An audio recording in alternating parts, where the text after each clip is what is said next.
অন্নপূর্ণা ভান্ডারে টাকা ঢোকা নিয়ে বা যাদের টাকা ঢোকেনি তাদের অনেক রকম সমস্যার সম্মুখীন হতে হচ্ছে।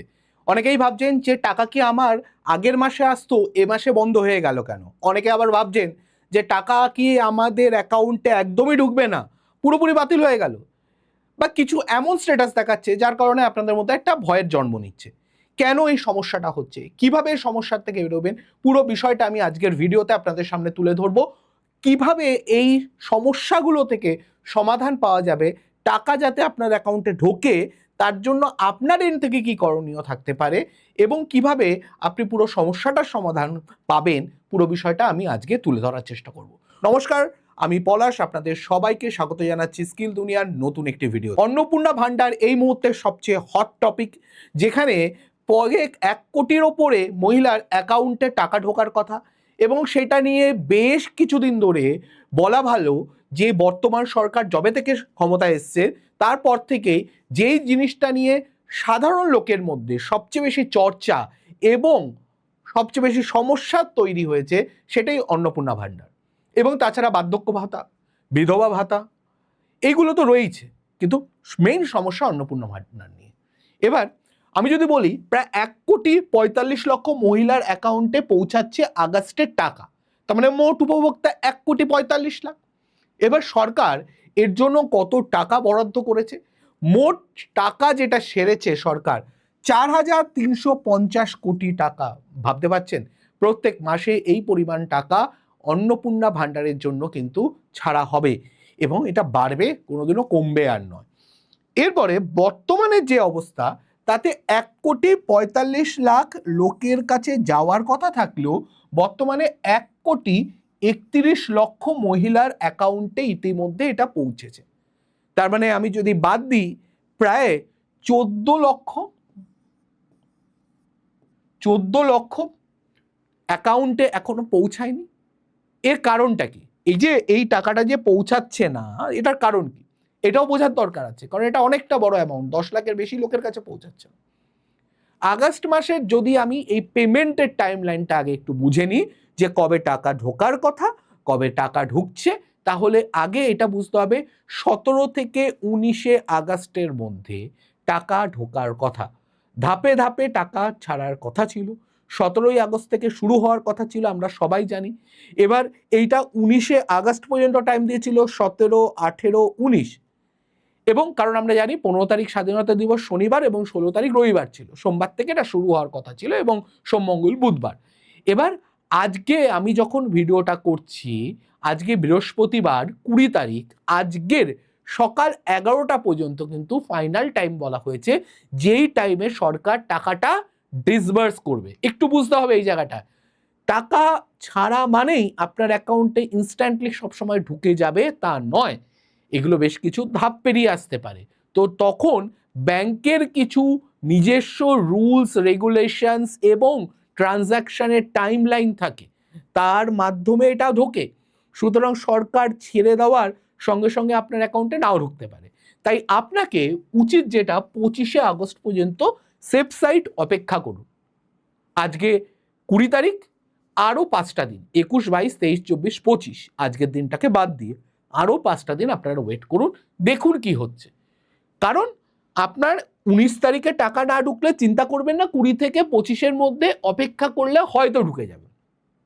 এবং এই মুহূর্তে কিন্তু আমি এটাও বলে দিই, এই মুহূর্তে আমি যদি দেখিয়ে দিই যে এইটা কিন্তু social registry.wb.gov.in, এইখানে গিয়ে আপনি যদি অ্যাক্সেস সিটিজেন পোর্টালে যান, গিয়ে আপনার ডিটেলস, ডিস্ট্রিক্ট, আপনার মোবাইল নাম্বার, ওটিপি এবং ক্যাপচাটা যদি দেন, তাহলে কিন্তু অবশ্যই আপনি এখানে চেক করতে পারবেন যে কার কি স্ট্যাটাসে আটকে আছে, 20 তারিখ থেকে সেটা শুরু হয়ে যাচ্ছে।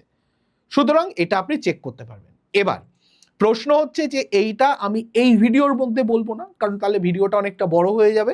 আপনারা যদি সেইটা জানতে চান যে কোন স্ট্যাটাসের কি মানে, কোন স্ট্যাটাস থাকলে আমি কিভাবে সেটা রিজলভ করব, আমাদের অ্যাপ্লাইও করা যাবে এখানে, যে আপনার এইটা দুরকম ভুল হচ্ছে। এক হচ্ছে আমার ভুল হয়েছে তাই আমি অ্যাপ্লাই করছি, আরেকটা হচ্ছে আমি সব দিক দিয়েছিলাম, আপনাদের এন্ড থেকে এই জিনিসটা ভুল হচ্ছে তাই আমি অ্যাপ্লাই করছি, এবং তার ডিটেলস লিখে অ্যাপ্লাই করার ব্যাপার। কোনটায় কি লিখবেন, কি চুজ করবেন, কিভাবে অ্যাপ্লাই করবেন, কোন এরার, যেরকম 7-8 রকমের এরার আসছে, কোন এরারের জন্য কীরকম কীভাবে আপনি ম্যান্ডেটারি প্রিকশন নেবেন বা অ্যাপ্লাই করবেন, সেই ব্যাপারটা আমি পুরোটা, যদি আপনারা চান আমি একটা আলাদা ভিডিও বানিয়ে বলে দিতে পারি।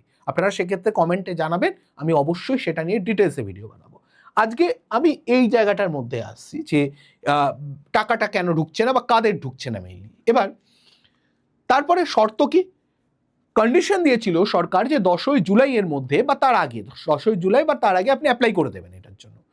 অনেকেই তার মধ্যে অ্যাপ্লাই করেছেন, তাদের 11 জুলাই থেকে, তারা যারা অ্যাপ্লাই করেছেন তারা কিন্তু এই 17 থেকে 25 তারিখের মধ্যে টাকাটা আপনারা অ্যাকাউন্টে পেয়ে যাবেন, যদি সব ঠিক থাকে। আবারও বললাম, কিছু কন্ডিশনে আটকেছে, সেটার জন্য আমি বলে দেবো, ভিডিও আলাদা করে দেবো, আপনারা যদি চান কমেন্টে জানাবেন।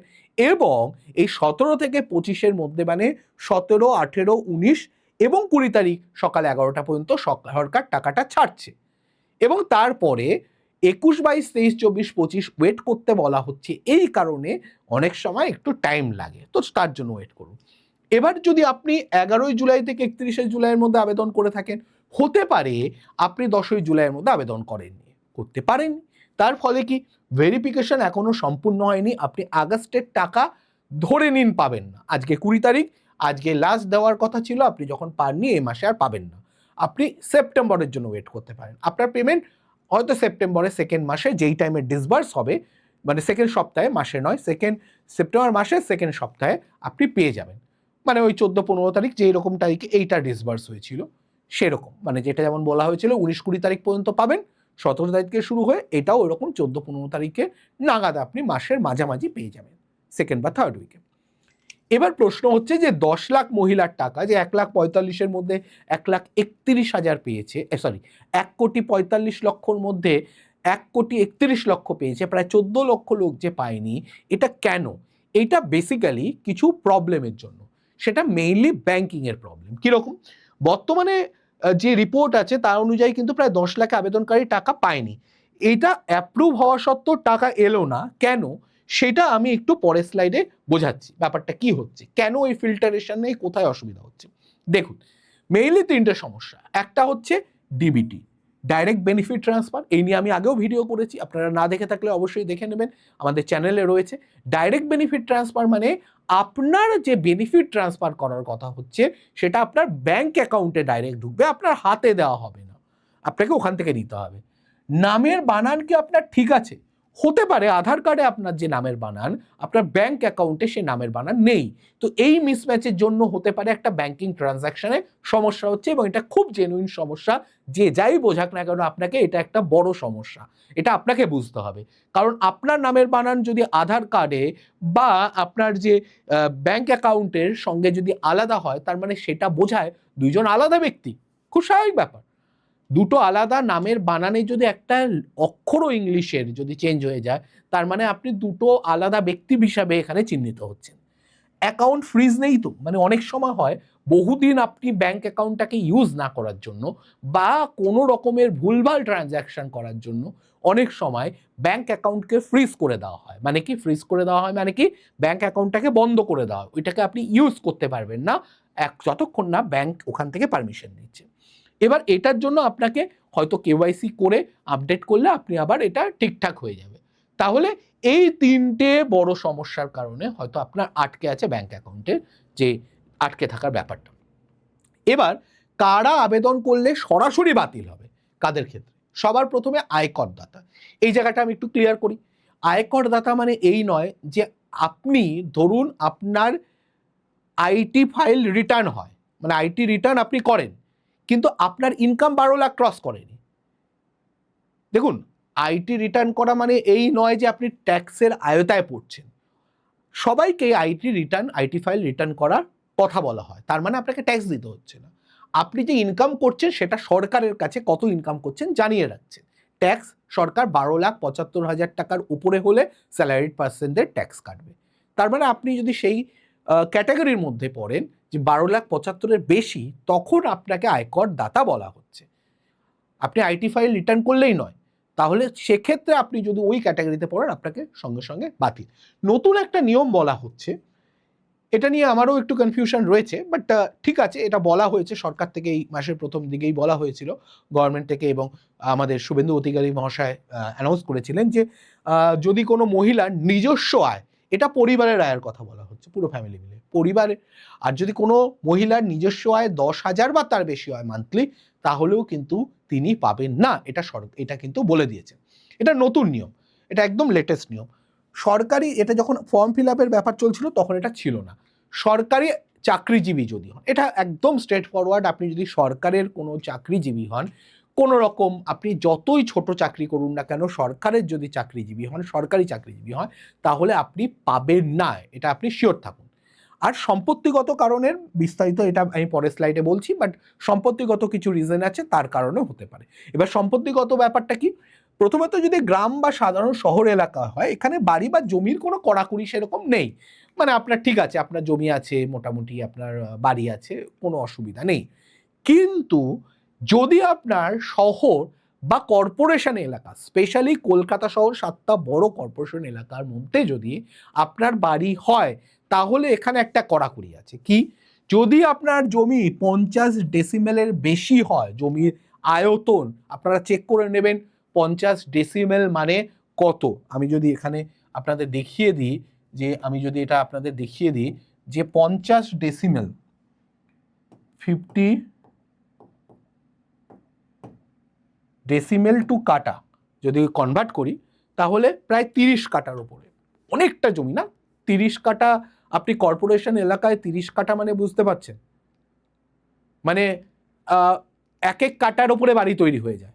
5 কাটা জমিতে 4জন ভাই থাকে, 4টা ফ্যামিলি থাকে, তো সেই রকম সেখানে একার 30 কাটা জমি বা ফ্যামিলির 30 কাটা জমি মানে অনেকটা। তো সেটা যদি হয়, বা আপনার যদি 3টের বেশি পাকা ঘর থাকে, 3টের বেশি পাকা ঘর, এই পাকা ঘর মানে বেসিক্যালি বুঝতে হবে, পাকা ঘর মানে আপনার শুধুমাত্র, এটা বাথরুম বা রান্নাঘরকে কাউন্ট করছে না, থাকার ঘর, ডাইনিং রুম, লিভিং রুম বা বেডরুম, এগুলোকে কাউন্ট করা হচ্ছে। বারান্দা বলুন বা বাথরুম বলুন, রান্নাঘর বলুন, ওইগুলোকে কাউন্ট করা হয় না। এখনই আপনারা হঠাৎ করে গিয়ে পঞ্চায়েতে হোক, বিডিও অফিসে গিয়ে হোক, কর্পোরেশন অফিসে গিয়ে হোক, মিউনিসিপ্যালিটি অফিসে গিয়ে হোক, এখনই কিছু করার দরকার নেই এই মুহূর্তে।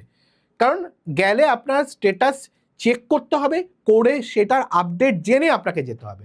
আর অনলাইনে কিছু হচ্ছে, এবার এখন যা হচ্ছে পুরোটাই অনলাইনে হচ্ছে, অফলাইনে কিছু হচ্ছে না। সুতরাং আগে অনলাইনটা কমপ্লিট করুন, তারপরে আমি দরকার হলে আমি আবারও বলছি, আপনারা জানান, আমি এটার উপরে আরেকটা ভিডিও বানিয়ে দেবো, যেখানে স্ট্যাটাস গিয়ে আপনি কিভাবে অ্যাপ্লাই করবেন, সেই জায়গাটা আমি 20 অক্টোবর আগস্টের পর থেকে আসবে, আজকের থেকে শুরু হচ্ছে, তো সেই জিনিসটা আমি দেখিয়ে দেবো। এবার আপনাদের 4টে কেস আমি আগে বলে দিই। অ্যাপ্রুভ মানে আপনার টাকা ইতিমধ্যে সরকার ছেড়ে দিয়েছে, ব্যাংকে গিয়ে যদি না এসে থাকে তাহলে ব্যাংকে গিয়ে চেক করুন ডিবিটি লিঙ্ক ফিঙ্ক আছে নাকি। ভেরিফাইড পেন্ডিং মানে আপনার আবেদনটি এখনো প্রসেসিংয়ে আছে, এটার জন্য অপেক্ষা করতে হবে। এই জিনিসগুলোই আমি ডিটেলসে বলবো আরেকটা ভিডিওতে। রিভার্টেড ফর কারেকশন মানে কিছু ভুল আছে, আধার কার্ড হতে পারে, ভোটার কার্ড হতে পারে, ব্যাংকের ডিটেলসে হতে পারে, সেটার জন্য পঞ্চায়েত পৌরসভায় গিয়ে ভুল তথ্যগুলোকে সঠিক করতে পারেন। কিন্তু আমি আবারও বলছি, অনলাইনে অ্যাপ্লিকেশন হচ্ছে, তো সেটা করার চেষ্টা করুন। আর ডাইরেক্ট রিজেক্টেডের ক্ষেত্রেও কিন্তু অ্যাপ্লাই করা যাচ্ছে, সেই ব্যাপারটাও কিন্তু আমি বলবো, যে কিছু ট্রাইব্যুনালের কেসে সিএ এর যদি আপনার আটকে থাকে সেই কারণে হতে পারে, কিন্তু সেখানেও কিন্তু অ্যাপ্লাই করা যাচ্ছে। আমি ওর জন্যই বললাম, আমি দরকার হলে এটার উপরে ভিডিও বানাবো, আপনাদের জানাতে হবে। তো সবার আগে আপনাকে বুঝতে হবে যে অযোগ্যদের বাদ দেওয়া হয়েছে, নিজের অধিকারটা বুঝতে হবে। এবং আমাদের মুখ্যমন্ত্রী, মাননীয় মুখ্যমন্ত্রী শুভেন্দু অধিকারী মহাশয় কিন্তু এটাও বলেছেন, যদি আপনি দেখেন যে কেউ 5 লাখ টাকা মাসে ইনকাম করছে কিন্তু সেও পাচ্ছে অন্নপূর্ণা ভান্ডার, তাহলে অ্যাপিল করুন। সেটা আপনি জনস্বার্থে অ্যাপিল করুন, পোর্টাল দিয়ে দেওয়া হয়েছে, সেখানে অ্যাপিল করুন। বলুন যে এরকম অমুক ব্যক্তি, যে আমার এখানে লোকেশনটা দিয়ে বলুন যে আমাদের এই নাম, এই ব্যক্তি, সে পাচ্ছে টাকা কিন্তু তার ইনকাম এত, তো তাকে সেক্ষেত্রে যাতে সেই ব্যাপারটা তিনি রেকটিফাই করতে পারেন। হতেই পারে হিউম্যান এরার হয় প্রচুর, এরকম ভুল তথ্য দিয়েছে, সেগুলো হয়তো সেভাবে ভেরিফাই হয়নি, সেই জিনিসটা হতেই পারে, সেটাও কিন্তু উনি বলছেন। তো যে মূল ব্যাপারটা যেটা আমাদের বুঝতে হবে সেটা হচ্ছে 25শে আগস্ট পর্যন্ত পেমেন্টের জন্য অপেক্ষা করুন, এক্ষুনি লাফালাফি করবেন না।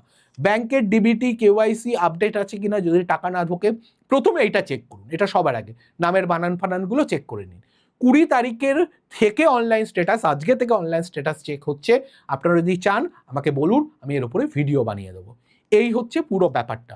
আজকের ভিডিওটা আশা করি আপনাদের কাজে লাগবে এবং তাদের সঙ্গে শেয়ার করুন যারা এখনো খুব চিন্তায় রয়েছে এটা দিয়ে কি হবে।